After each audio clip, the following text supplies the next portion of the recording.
这边它就会自己播放音乐。那我们再按一次几次键。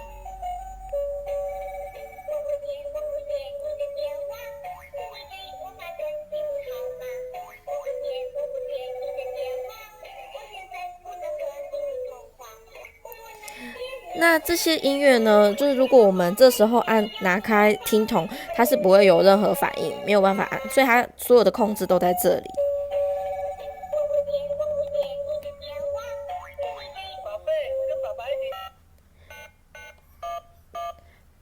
那它的灯光的部分呢，就是这两边跟中间都会有声音，还有灯光效果。